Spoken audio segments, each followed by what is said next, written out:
Yeah, what's up? What's going on? Nikki D here, coming at you live, man, yet again. Today we're going to be reviewing The Purge yet again, and we're going to be talking about election year. So I actually watched this one day before last, so hopefully it's a little bit more fresh in my memory.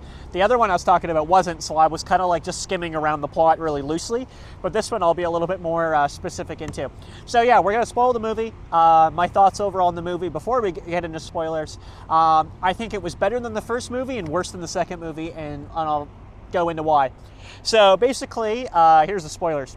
So we're going to sum up the plot really quick and hopefully put some screenshots up of what the movie kind of looked like when I talk about certain parts or something, if I remember. So the Purge election year is, again, after the other movies, and the Purge is now, someone is trying to make this come to an end, right? So this senator, okay? She plays Juliet there in Lost. So, you know, I think she's a great actress. I can't remember her name in the movies. In the movie there, I really don't care. They just call her Senator all the time, so I was fine with that. So the idea behind the movie is that she's running for basically president, if I remember correctly. And what her idea is that she just wants to end the Purge. She doesn't think we need it anymore. So she wants the Purge to be completely gone, and obviously that makes her a target. And the organization behind the Purge that originally came in is now freaking out because she's actually getting a lot of votes, and they need her basically to be taken care of. So their smart idea is at this time in the Purge that they're going to make it so anybody at all in the system, like anybody, any official, anybody, is completely free game and can be killed. Okay? So, and can be killed. Can and will be killed. Right? So, starts off pretty normal, you know, Purge is coming up. They put her on, like, and the main guy from the second movie that went out for vengeance is actually the guy that he's like another main character in this movie, and he's actually here for like protector in this movie. Obviously, they introduce a new cast of randoms that have to be in there. You know, there's always has to be random characters that are in the movie, and that obviously link up. Like one guy like protects his shop, like. There's a scene, it doesn't even make any sense. This like girl dresses up like a schoolgirl, which like literally her outfit looks like so stupid. She comes in and like tries to steal a chocolate bar with her friend. They get caught, and then she's like, oh, okay. And then she comes back at the Purge, like in a neon glowing car, to kill him and get her chocolate bar back. They shoot her like in the side of the face, so she's like wounded but just walks away, and she's like, yeah, I'll be back, and just leaves. That whole scene there, like I just was so confused, but we'll get back to that in a minute. So basically, yeah, so they put the senator in like her safe house, which is her home, and they lock it down. Naturally, there's like two traitors, so they like let in this militia that's supposed to come in, and the militia are like pathetic, right? But they kill a bunch of randoms, and the two of them get away. He gets like shot in the arm. That's the only time anyone's shot of the main cast, so that's it. That's the only scare that you're gonna have is someone getting killed. So that was funny. So the rest of the movie is quite literally like them in the streets, you know, the senator really seeing what the Purge is. Now, she's actually technically had, I think, like family die before. I don't know if it was Purge specific. I think it was.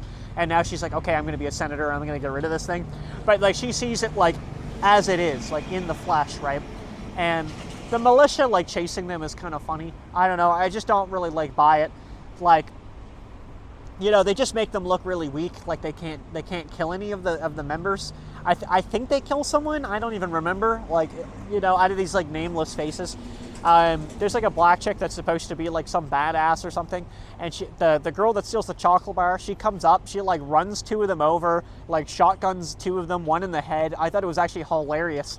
The scene was like just really funny because she's played to be this badass, and then the other part of the group of girls that are breaking in to steal the chocolate bar for some reason are breaking in through like the back door. They just leave. They just abandon it.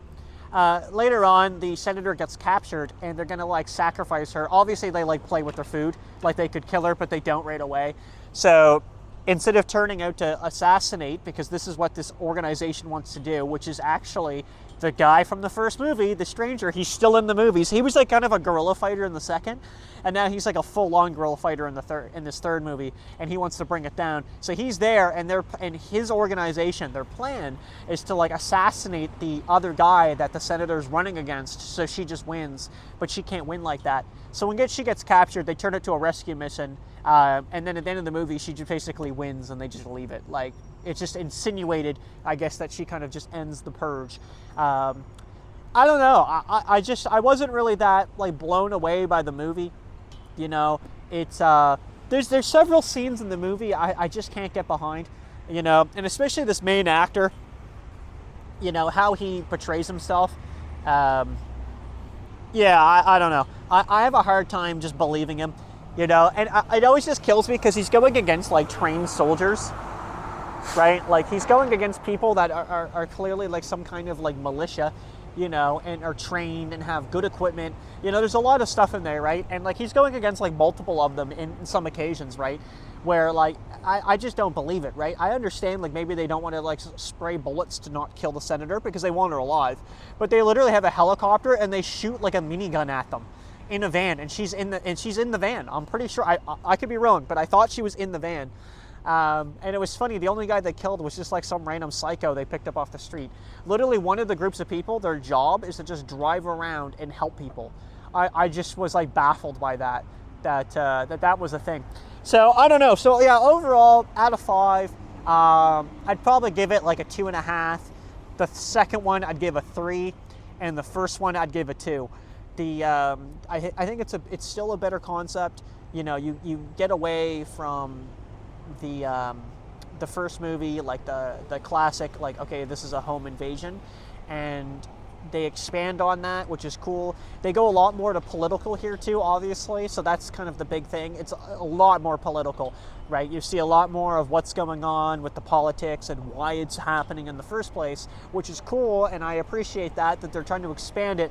But again, I think what made the first Purge unique was, yes, the concept, but was like that home invasion. And I think if they would have like expanded on that, like however they would have done that, I think that would have been a lot better, right? And I think they should have stuck to that, again, being more horror. This was definitely an action movie.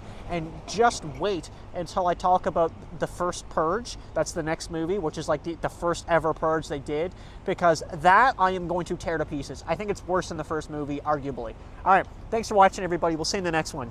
Peace. Thanks for watching, you pencil pushers. If you guys want to check out my Instagram here, I've just got it in the background. It's Nick Daniels Photography with an underscore in between each word where I post every day. That's a lie. Thanks for watching. Peace.